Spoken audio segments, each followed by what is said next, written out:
C'est l'un des visages les plus célèbres et les plus mystérieux de l'histoire. Celui d'un enfant pharaon qui a régné sur l'Égypte antique, Toutankhamon. Mais qui était Toutankhamon? Comment vivait-il? Et plus énigmatique encore, comment est-il mort?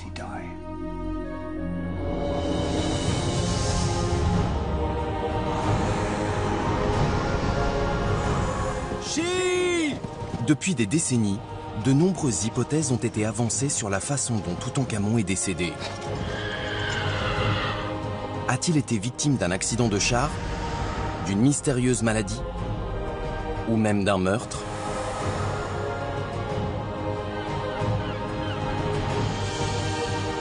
Nous n'avons jamais été aussi près de résoudre cette énigme.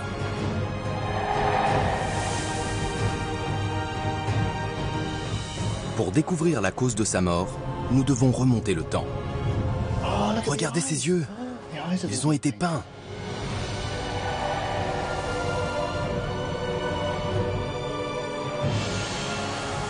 Grâce aux technologies d'aujourd'hui, nous allons réaliser une autopsie virtuelle du corps du pharaon. Waouh, c'est vraiment hallucinant les vues qu'on a. Et des analyses ADN dévoileront un effroyable secret de famille.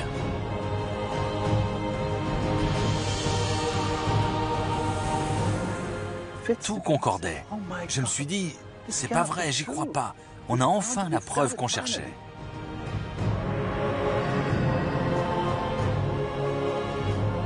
Nous allons entièrement reconstituer le corps du jeune roi. Et vous découvrirez une théorie révolutionnaire sur la cause de sa mort.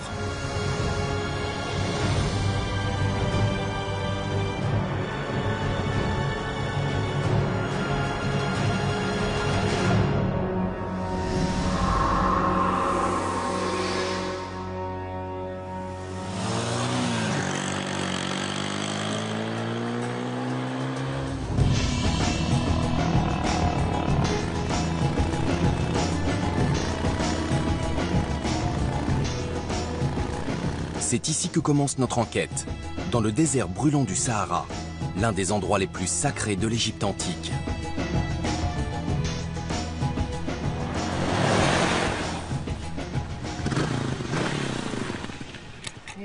Ça y est, on y est.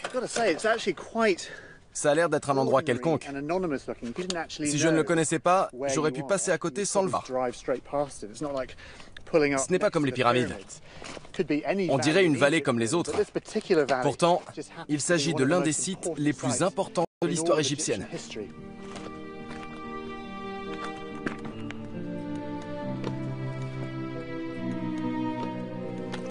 C'est la dernière demeure des grands pharaons.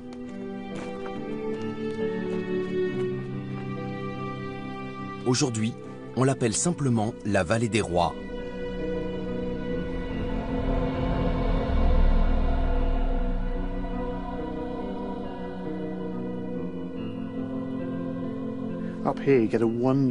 D'ici, on a une vue extraordinaire sur la vallée. On peut voir la façon dont les différentes tombes sont disposées. Mais on a aussi une vision formidable de la topographie du site. Derrière moi, il y a ces magnifiques falaises qui forment une barrière naturelle et qui dominent la vallée. L'entrée est étroite et elle devait l'être encore plus à l'époque. Cet endroit devait être un énorme cul-de-sac facile à protéger. Les Égyptiens ont commencé à inhumer leurs rois ici environ 1500 ans avant notre ère. Auparavant, ils leur construisaient des pyramides qui leur servaient de tombeaux. Ils ont choisi cette vallée encaissée parce qu'ils pensaient qu'elle serait à l'abri d'éventuels pilleurs de tombes. Là-haut, au-dessus des falaises, cette montagne en forme de pyramide était vénérée par les Égyptiens de l'Antiquité. C'est Al-Kourn, ou la cime. C'est là que résidait la déesse Meretseger, celle qui aime le silence, et qu'elle devait être servie.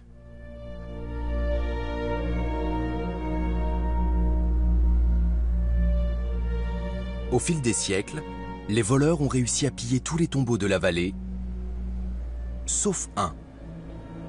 Celui-ci.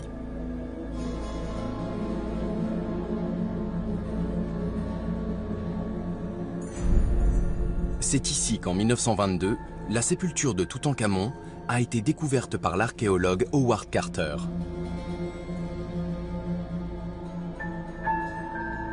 Elle renfermait un trésor incroyable qui a fait connaître le nom de Toutankhamon dans le monde entier.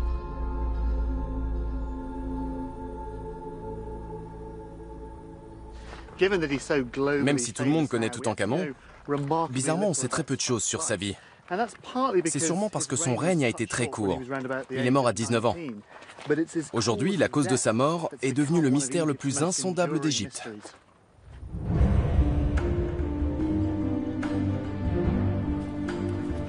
Afin de comprendre pourquoi sa mort est une telle énigme, je me rends dans son tombeau avec l'égyptologue Gail Gibson.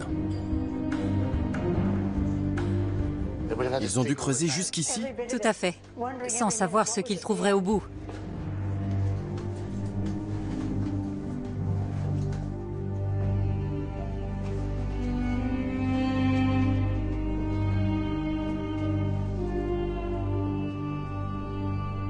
Dès le début, plusieurs signes portent à croire que la mort de Toutankhamon a quelque chose d'étrange.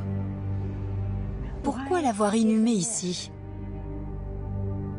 Tout d'abord, comparé aux autres tombeaux de la vallée, celui-ci est beaucoup plus petit. C'est vraiment petit. Ce n'est pas du tout comme ça qu'on imagine un tombeau royal. C'est très étrange qu'il soit aussi petit et dépouillé. C'est là qu'étaient entreposés les chars, les lits, les boîtes et toutes sortes d'objets.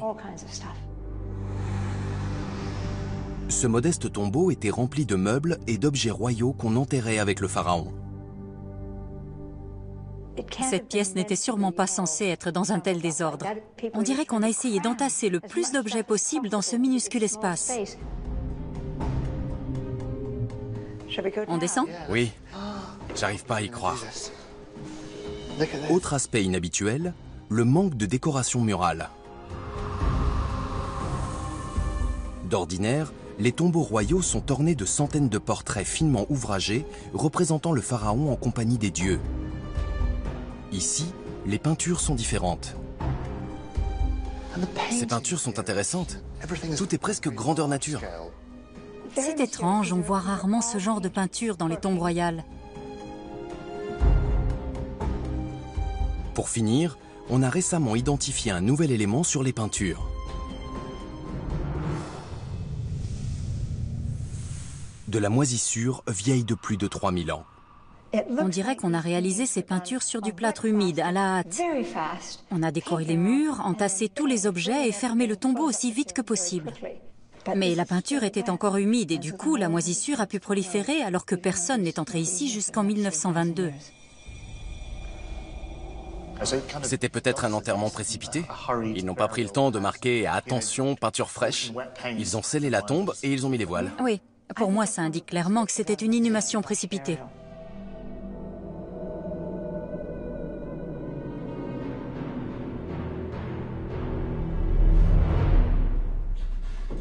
Dans un coin, le corps momifié de Toutankhamon repose toujours dans sa tombe.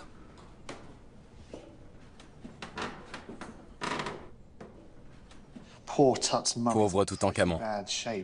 Sa momie n'est pas en très bon état. Elle a été sciée en deux, on lui a coupé la tête et il manque quelques morceaux.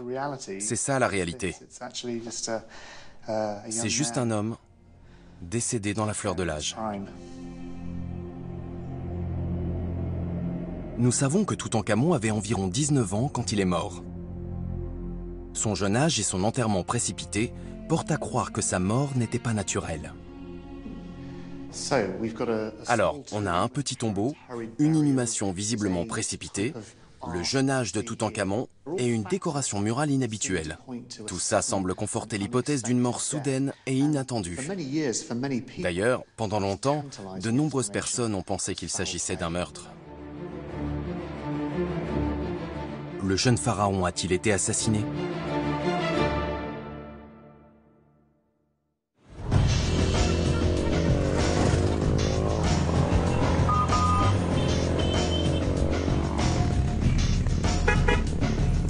Bonjour, ça va ? Mais s'il a été assassiné, quel était le mobile ? Pour en savoir plus, je vais quitter le brouhaha permanent de la ville. Montre-moi comment tu plonges. Bonjour. Bonjour.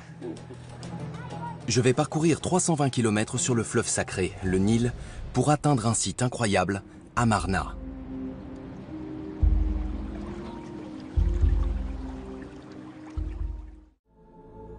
Cette ville a été bâtie par le prédécesseur de Toutankhamon, Akhenaton, le pharaon rebelle. Les indices qui plaident en faveur de l'homicide sont dissimulés dans ces vestiges. Tout repose sur l'obsession d'Akhenaton pour un dieu unique, le disque solaire Aton.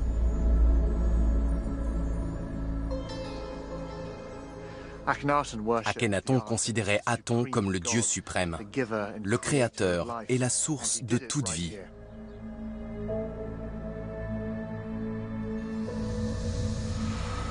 Différentes sources montrent qu'Akhenaton avait une vision religieuse très forte qui l'a mené à ériger une ville entièrement nouvelle en plein milieu du désert pour en faire sa capitale.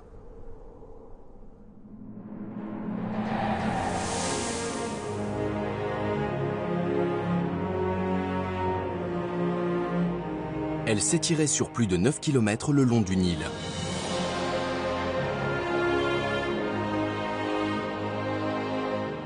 Elle abritait de riches palais et de somptueuses demeures.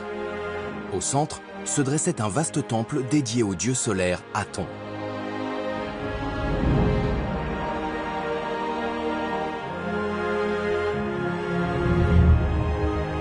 Mais Akhenaton pousse plus loin sa vision. Il va jusqu'à créer et imposer une nouvelle religion dédiée au culte exclusif de son dieu suprême. Une révolution religieuse qui lui vaut de nombreux ennemis, parmi lesquels des puissants.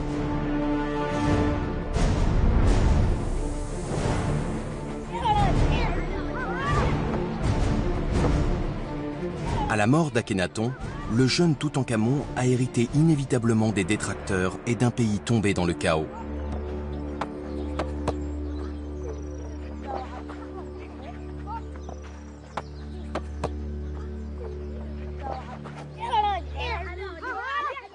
Il ne devait avoir que 9 ans. Imaginez, un enfant de 9 ans à la tête de tout un empire au cours de l'une des périodes les plus sombres de l'Égypte antique.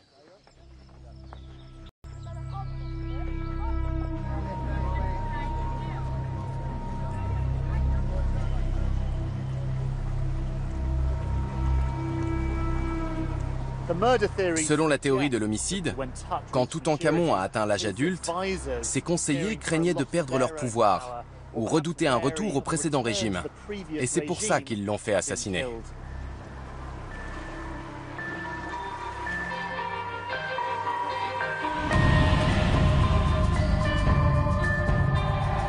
Les indices semblent corroborer cette théorie. Une mort soudaine, un coup sur la tête et un mobile politique probant.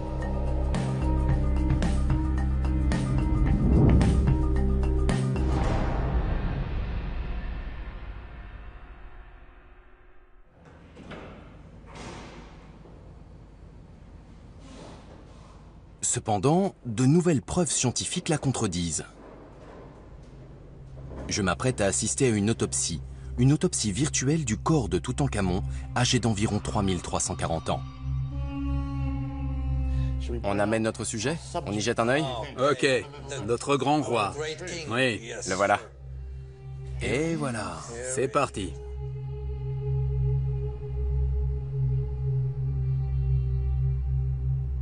Cette technologie de pointe permet de créer des images en 3D très détaillées de la momie de Toutankhamon. Waouh, c'est hallucinant les vues qu'on a. On obtient des images en 3D.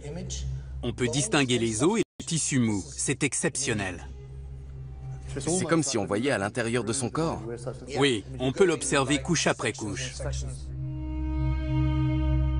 Le professeur et radiologue Ashraf Selim s'apprête à réaliser le scan complet du roi Toutankhamon.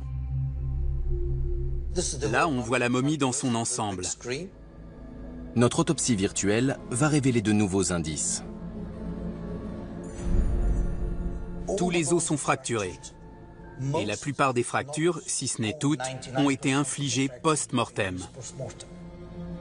Cette autopsie virtuelle montre clairement que les os ont été cassés après la mort de Toutankhamon. Howard Carter a fait de nombreux dégâts lorsqu'il a déplacé la momie.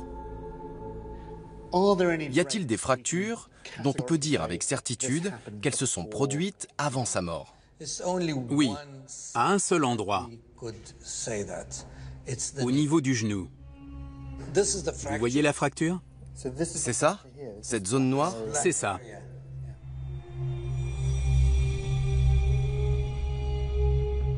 C'est un gros traumatisme. Oui, Surtout que le fémur est l'un des os les plus solides du corps. c'est un gros traumatisme. Il ne s'est pas fait ça juste en tombant, non, mais suite à un grave accident. Vous voyez les lignes blanches épaisses, là? C'est la résine qui a recouvert les bords de la fracture. Cet accident s'est produit peu de temps avant qu'il ne meure et qu'il ne soit embaumé. Toutankhamon s'est fait cette fracture si peu de temps avant sa mort qu'elle a certainement un lien avec son décès.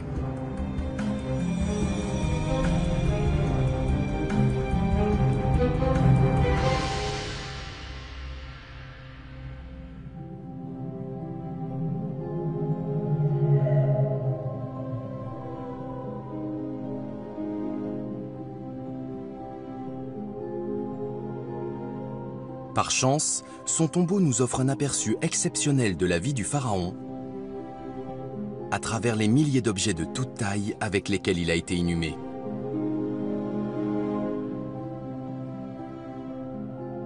Ce sont les répliques exactes des objets trouvés dans le tombeau de Toutankhamon. Elles ont été minutieusement fabriquées à partir des originaux et elles ont été disposées de la même façon que dans la tombe.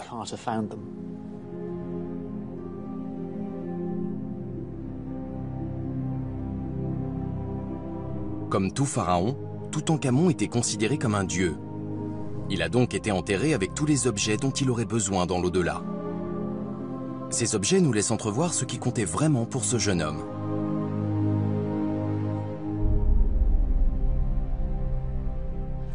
Ça, c'est intéressant. C'est un char qui a été démonté. En fait, il y en avait 6 dans le tombeau. Et bien sûr, il a fallu les démonter pour pouvoir les faire entrer à l'intérieur. En bas, il devait y avoir des sangles en cuir sur lesquelles le roi pouvait se tenir. Et vous voyez là? C'est l'essieu qui était attelé aux 2 chevaux pour qu'il tire le char à toute vitesse à travers le désert.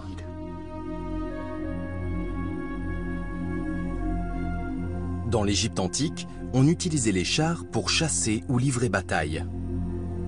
Et dans la tombe de Toutankhamon, il n'y en avait pas 1, mais 6.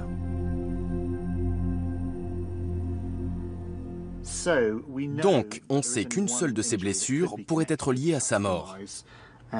C'est celle-ci, la fracture située juste au-dessus du genou gauche. Est-il possible que le roi soit tombé de son char pendant une partie de chasse ou une bataille et que cet accident ait causé sa mort?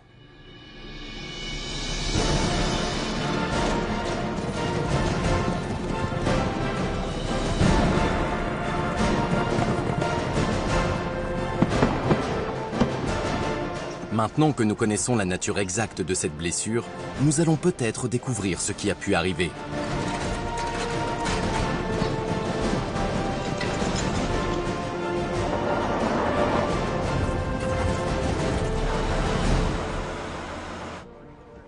Et pour m'y aider, je suis accompagné du professeur Albert Zink, spécialiste mondial des momies, et du docteur Richard Frampton, expert en blessures traumatiques.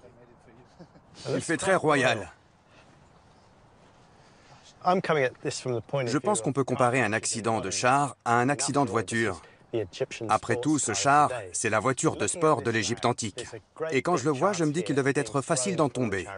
Ça devait être dur de tenir dessus. Ça a l'air très instable. Il fallait avoir un bon équilibre. En effet. Et manifestement, il n'était pas prévu pour résister au choc. Non, il faut y aller fort pour se fracturer le fémur. Pour fracturer un fémur humain, il faut une force d'environ 10 kN. Ça correspond à peu près au poids d'une petite voiture européenne. C'est l'os le plus solide du corps. Qu'est-ce que vous dites au cheval? Shi Allah. Shi Allah. D'accord. Un char peut-il générer la même force d'impact qu'une voiture moderne? Prenez-le. La première chose qu'il faut établir, c'est la vitesse à laquelle peut aller cet engin. Dites chi. Chi, chi, allez. Oh, chi. Allez, chi. Chi. Richard mesure ma vitesse maximale. Chi. Chi. Et après un peu de pratique et de murmures à l'oreille des chevaux,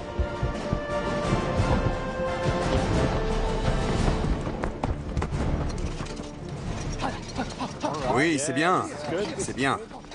22, 21, 21, 21...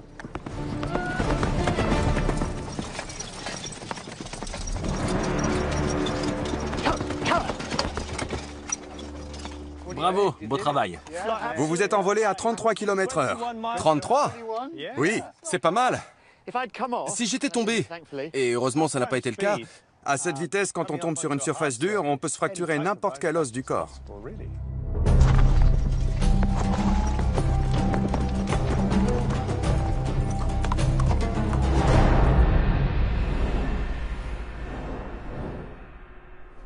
parmi les égyptologues, c'est l'une des théories les plus retenues. Toutankhamon serait décédé suite à un accident de char. Mais une chose m'a vraiment frappé lorsque j'ai conduit ce char. Chi! On n'est pas juste passager. C'est une activité extrêmement physique. C'était génial. C'est un peu effrayant au départ, on a tout le poids du corps sur les jambes et on est tout le temps en équilibre. Il faut utiliser ses jambes comme si on était sur un snowboard ou un skate. C'est pas facile.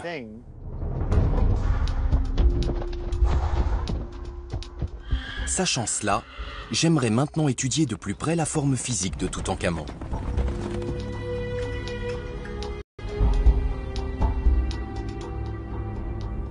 Retour à l'autopsie virtuelle.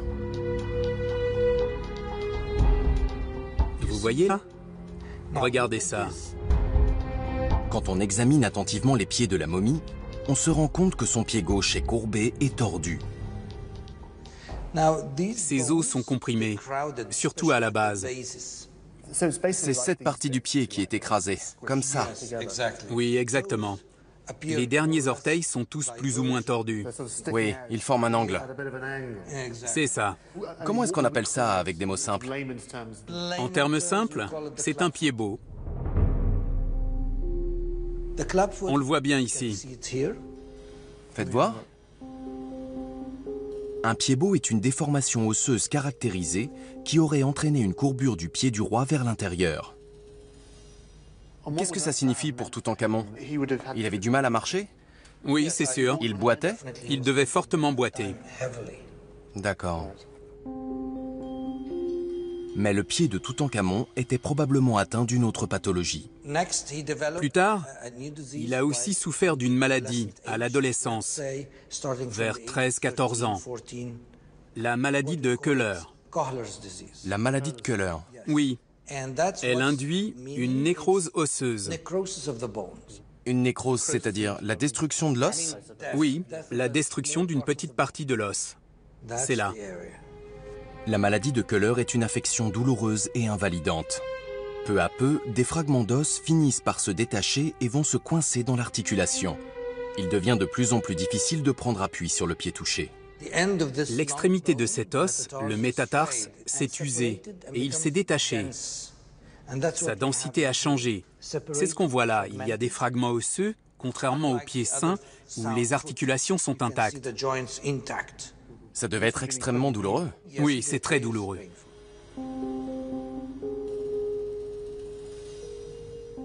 D'accord. Alors on a une maladie congénitale, le pied beau, et pour couronner le tout, la maladie de Köhler. Ça donne une autre image de Toutankhamon. Bien sûr, tout à fait.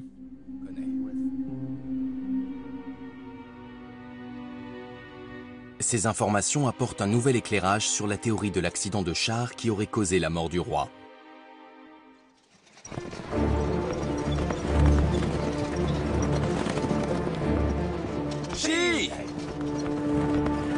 J'ai moi-même pu constater à quel point conduire un char était physique et demandait de l'équilibre.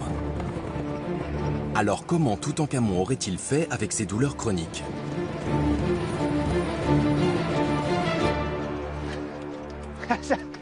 J'ai déjà du mal avec 2 jambes, alors une seule?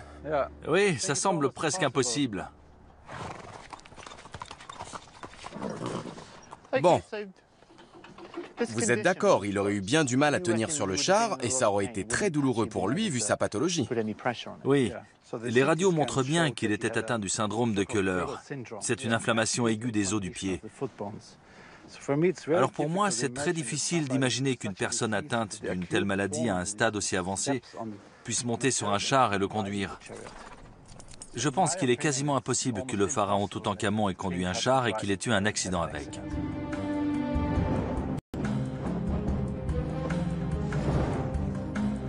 Quelle que soit l'origine de sa blessure, il est peu probable qu'elle ait été causée par un accident de char.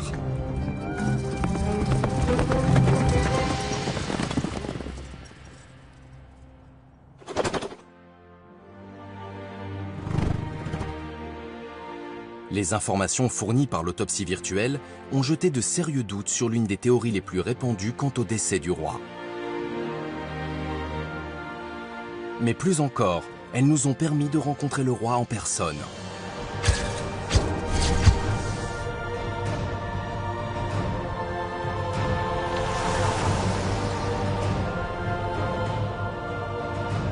Grâce à des techniques de reconstruction, nous avons pu recréer le visage de Toutankhamon ainsi que son corps. Voici la toute première image fidèle du roi grandeur nature.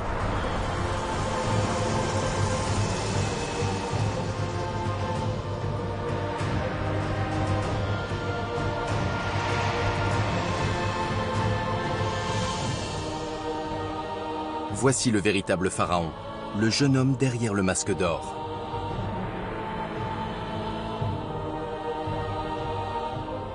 Sa pathologie du pied reste l'indice le plus important sur les circonstances mystérieuses de son décès.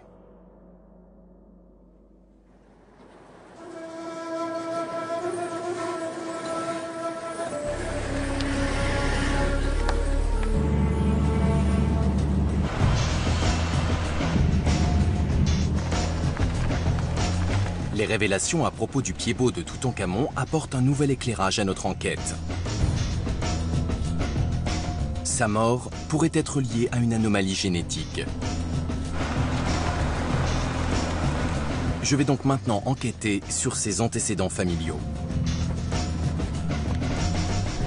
Jusqu'à très récemment, tout ce que nous avions pour objet d'étude, c'était des statues, des archives écrites et des monuments. Mais les Égyptiens nous ont laissé quelque chose d'encore plus précieux, leur propre corps.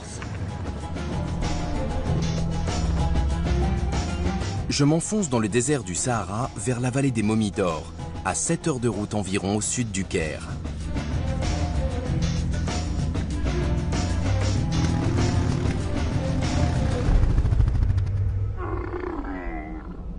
C'est l'un des rares endroits en Égypte où les momies reposent toujours là où elles ont été enterrées.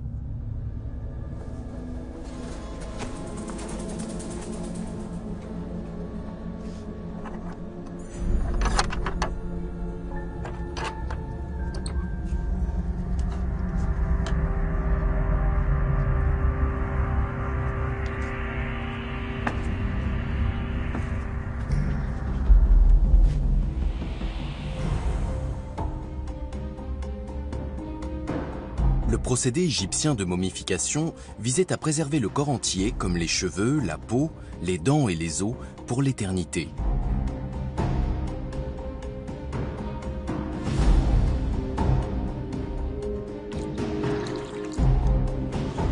Une technique récente a ouvert une nouvelle porte sur l'époque des pharaons.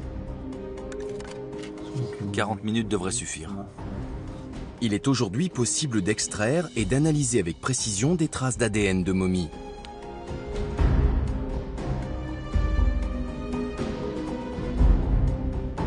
Mais la tâche est ardue, car après 3000 ans, il reste peu d'ADN, et ce dernier peut être facilement contaminé.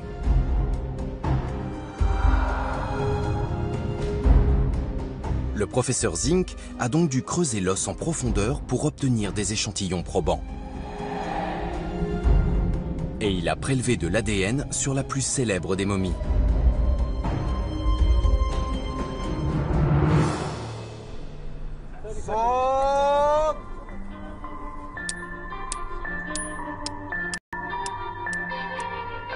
Je vais le rejoindre dans le désert pour qu'il me fasse part de ses analyses. Pour la première fois de l'histoire, l'ADN va nous permettre de découvrir avec certitude l'identité des parents de Toutankhamon.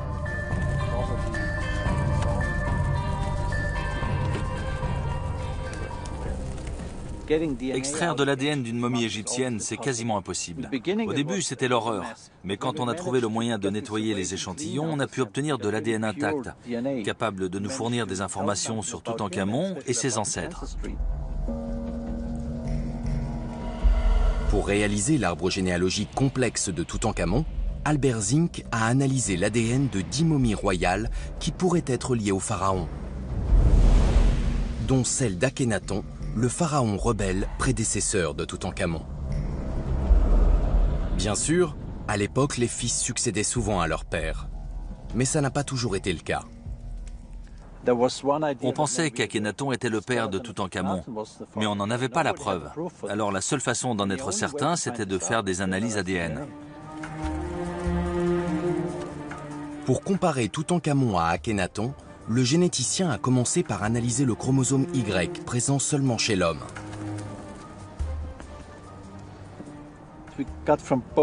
On a obtenu de bons résultats sur les deux momies et on a pu les comparer. Vous voyez, on a un pic ici pour Toutankhamon et on retrouve le même pic chez Akhénaton.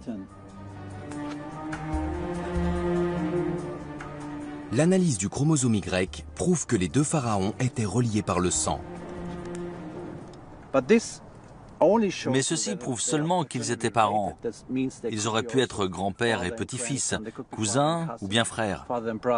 Alors il a fallu passer à l'étape suivante et réaliser un profil génétique complet, ce qu'on appelle une empreinte génétique. D'accord. Alors vous ne vous êtes pas limité au chromosome Y? Non. Vous avez fait toute une série de tests? Exactement. Ok.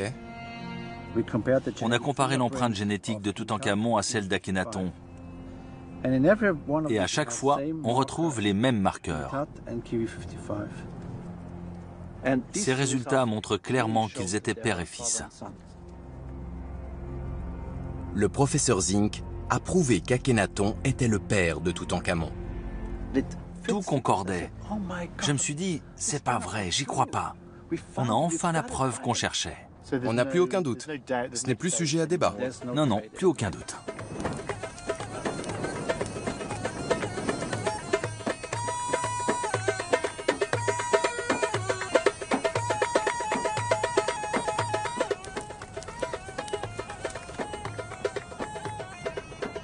Le test de paternité a identifié le père de Toutankhamon qui est bien Akhénaton.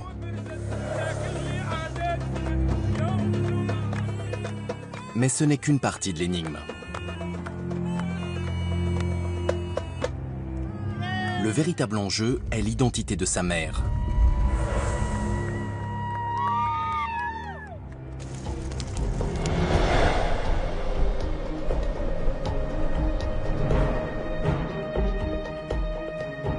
Personne n'a réussi à l'identifier dans les archives. Mais on peut trouver quelques indices dans un endroit où peu de gens ont eu la chance d'aller. Merci. Là, c'est une véritable tombe royale. Attention à la tête. C'est l'un des tombeaux les plus somptueux d'Égypte.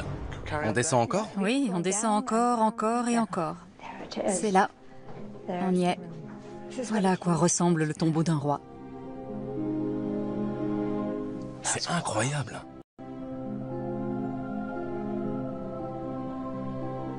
Ce tombeau est celui d'Amenhotep II. Ici, on est très loin du modeste tombeau de Toutankhamon. Quand ils ont découvert la tombe, le pharaon était là? Oui, il était dans son propre sarcophage là-bas. Un sarcophage exceptionnel. Fabuleux.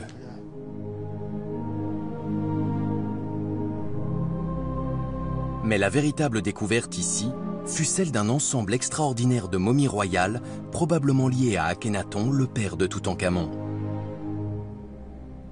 Il y avait 3 corps par terre. Une personne appelée Elder Lady, un jeune homme, et une très mystérieuse Younger Lady. Et on sait qui est cette Younger Lady? Pendant longtemps, on a ignoré qui elle était, mais aujourd'hui, on pense que c'est la mère de Toutankhamon.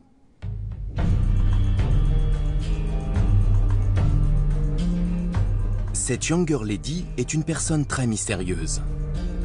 Aucun hiéroglyphe n'explique qui elle est, mais nous avons son ADN. Ok, on passe à la suite. D'accord. Cette fois-ci, Albert va non seulement dresser son profil génétique, mais aussi étudier son ADN mitochondrial. Je l'injecte. Un ADN qu'on hérite seulement de sa mère. Oh, très bien. Oui, c'est impeccable. Il va pouvoir prouver pour la toute première fois qu'il s'agit bien de la mère de Toutankhamon.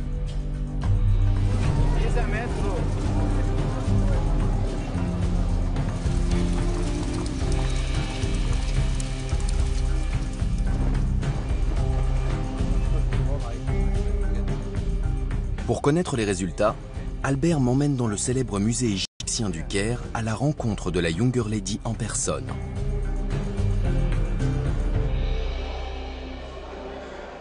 On y est. Waouh, elle est en mauvais état. C'est parce qu'elle a souffert d'une grave blessure au visage. Vu la forme de la blessure, je dirais qu'elle a pris un coup de sabot. Ah, et elle s'est donc fait cette blessure de son vivant. Oui, je pense même que c'est ce qui a causé sa mort, parce qu'il n'y a aucun signe de cicatrisation. Que sait-on sur cette momie? Quel examen avez-vous pratiqué sur elle? On a réalisé plusieurs scanners et on a découvert qu'elle possédait une petite excroissance osseuse à l'arrière du crâne. C'est assez rare et pourtant, on a trouvé la même excroissance chez Toutankhamon. Ça nous a beaucoup surpris et on en a conclu qu'il existait bien un lien entre les deux. Ensuite, vous avez étudié son ADN. Qu'est-ce que vous avez découvert? On a prélevé des échantillons et on a pratiqué des analyses ADN. Il était tard, j'étais dans mon laboratoire, assis devant mon ordinateur, à faire défiler tout un tas de données et de chiffres, et là, dans ma tête, ça a commencé à prendre forme. J'ai aligné les différents chiffres et je me suis rendu compte que c'était les mêmes. Toutankhamon et la Younger Lady. Oh mon Dieu, ça y est. C'est la mère de Toutankhamon. Je n'arrivais pas à y croire, j'étais sous le choc. C'était trop beau pour être vrai. On avait découvert qui était la mère de Toutankhamon. C'est une énorme découverte. C'est plus qu'un rêve qui se réalise. C'est la découverte la plus importante que j'ai faite de ma vie.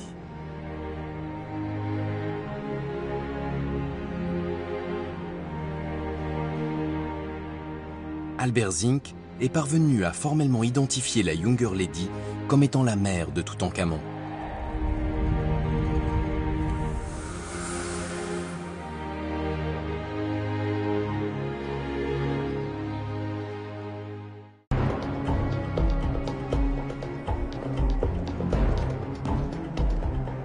Quand il a comparé l'ADN du père de Toutankhamon, Akhenaton, à l'ADN de sa mère, la Younger Lady, le généticien a fait une découverte incroyable.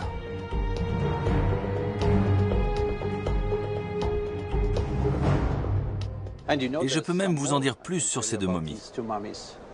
Non seulement ce sont les parents de Toutankhamon, mais ils sont aussi frères et sœurs. Ça a été une surprise encore plus grande pour nous. Les parents de Toutankhamon étaient frères et sœurs. Donc ça veut dire qu'il était le produit d'un inceste? C'est ça. On a été stupéfaits de voir ces résultats. L'inceste était très courant à l'époque. Ils ne voulaient pas mélanger le sang royal et non royal.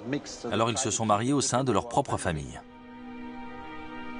Les Égyptiens de l'Antiquité pensaient que l'inceste permettait de conserver une lignée pure.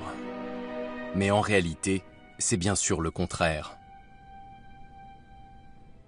Ils n'avaient aucune idée des répercussions de l'inceste sur la santé. Aujourd'hui, on sait que l'inceste a de lourdes conséquences sur la santé des descendants. Ils peuvent souffrir de nombreuses maladies génétiques. Les tests ADN prouvent que les parents de Toutankhamon étaient frères et sœurs. Toutankhamon est né d'un inceste. Je vous présente la famille de Toutankhamon. Voici le père, Akhenaton. Là-bas, à côté de son père, il y a sa grand-mère. C'est celle qui semble en meilleur état. Et là, on a la mère de Toutankhamon, qui est aussi sa tante, ce qui fait aussi de son père son oncle puisqu'ils étaient frères et sœurs.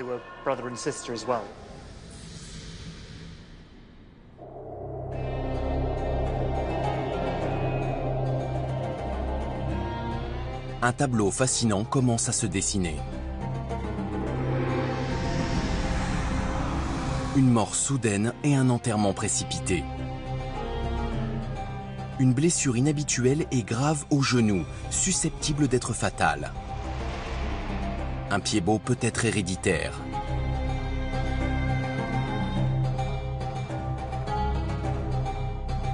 Et un inceste qui augmente considérablement les risques de maladies génétiques.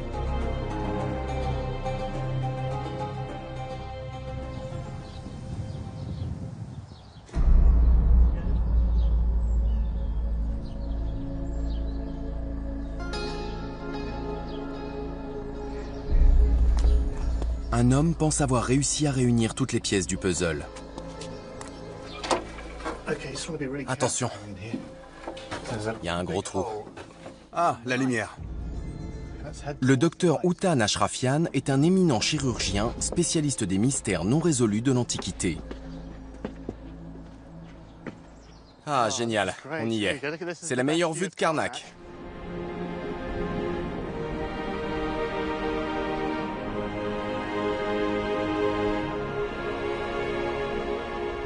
De ce point de vue privilégié, le site de Karnak s'étale sous nos yeux. C'est le plus grand temple de l'Égypte antique. Il a été bâti par des générations de pharaons, y compris Toutankhamon et ses ancêtres. En étudiant leurs antécédents familiaux, Utan a révélé 3 schémas distincts qui pourraient expliquer la mort de Toutankhamon.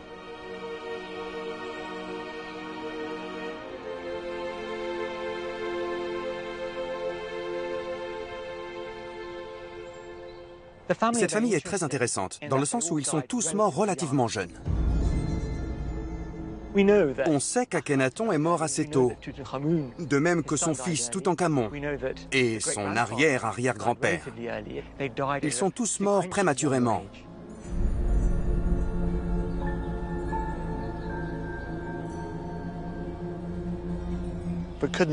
Mais est-ce que ça ne pourrait pas être tout simplement un hasard? Ils sont peut-être tous morts jeunes pour un tas de raisons différentes. Bien sûr, c'est possible. Mais on a devant nous un schéma qu'on ne peut pas négliger.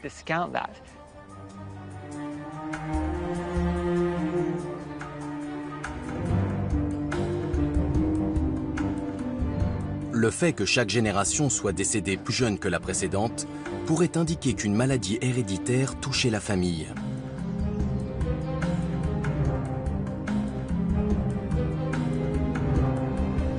Mais laquelle? Les sources de l'époque nous fournissent plusieurs indices.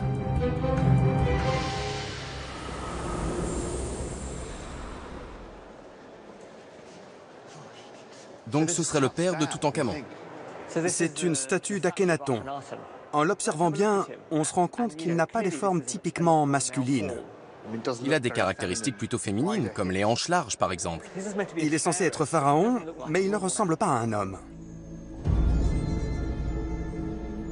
Pour un médecin, ce n'est pas qu'une statue.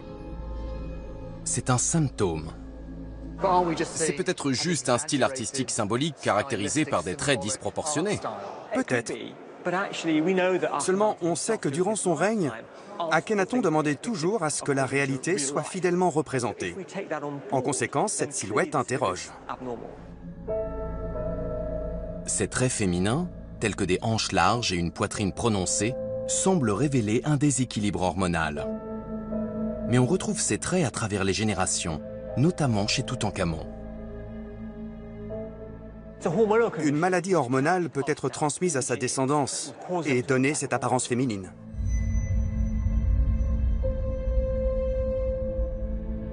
Une maladie qui touche toute la famille.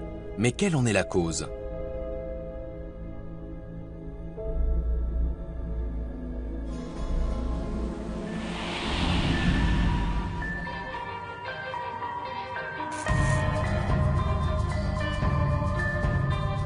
Utan a identifié une autre coïncidence étonnante en réponse à cette question. Et ce site, l'un des plus célèbres de l'Égypte antique, renferme un indice.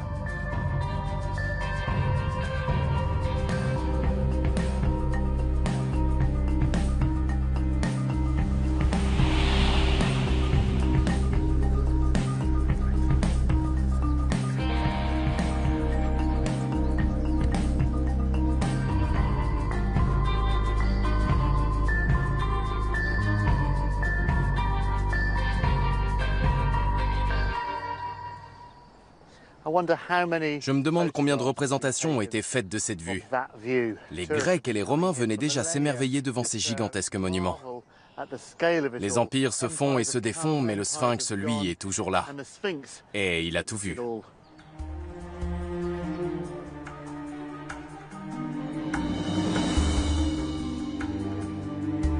Le dernier indice sur la maladie héréditaire de la famille se cache dans un endroit inattendu, entre les pattes géantes du Sphinx.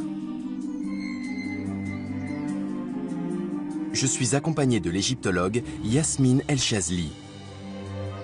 Je n'ai jamais été aussi près de lui. Oui, il est magnifique, non? Il est incroyable. Cette tablette en granit est appelée la stèle du rêve de Thoutmôsis IV, l'arrière-grand-père de Toutankhamon. Elle décrit un songe étrange. Ça raconte que Thoutmôsis IV était parti chasser quand il a décidé de se reposer. Il s'est assoupi et là, il a eu une vision.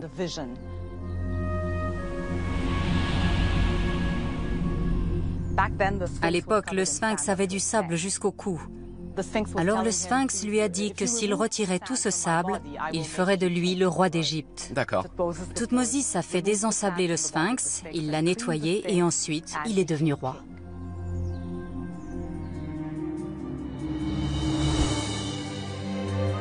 C'était sûrement une simple manœuvre politique. Mais si c'était vrai, ça voudrait dire que le grand-père de Toutankhamon a eu une puissante vision. Akhenaton, le père de Toutankhamon, semble lui aussi avoir eu des visions religieuses similaires.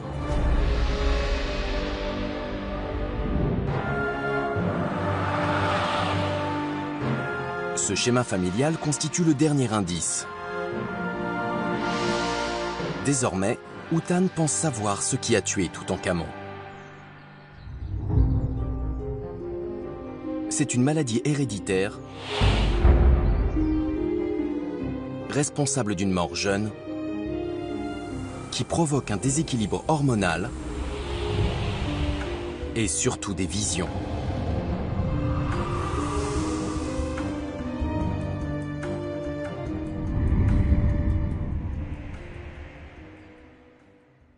Elle pourrait même expliquer la fracture au genou de Toutankhamon.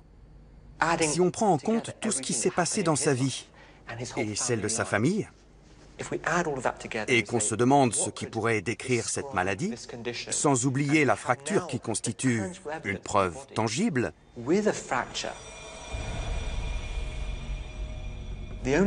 la seule explication qui me vient à l'esprit, c'est qu'il devait être atteint d'épilepsie temporale.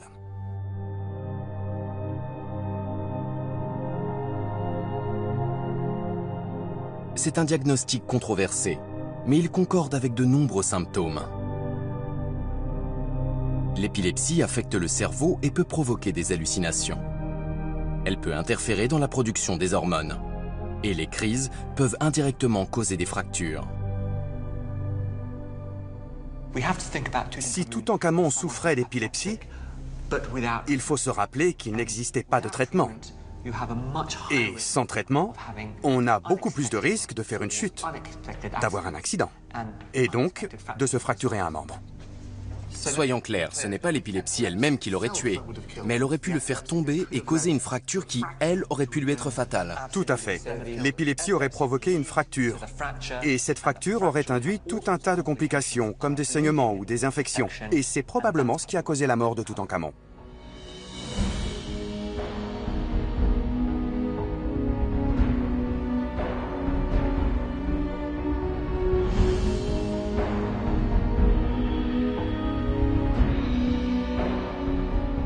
Le mystère, vieux de plus de 3300 ans, semble enfin résolu.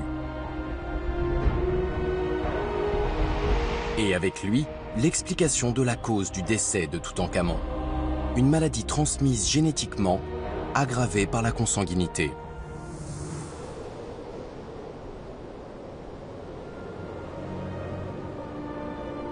À l'âge de 19 ans, le corps de Toutankhamon a été inhumé dans un tombeau de la vallée des rois, où il est resté caché jusqu'en 1922.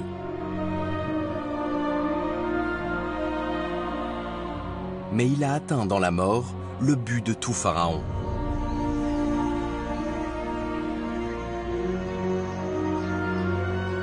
Traverser le vaste océan du temps et empêcher son nom de tomber dans l'oubli pour atteindre l'immortalité.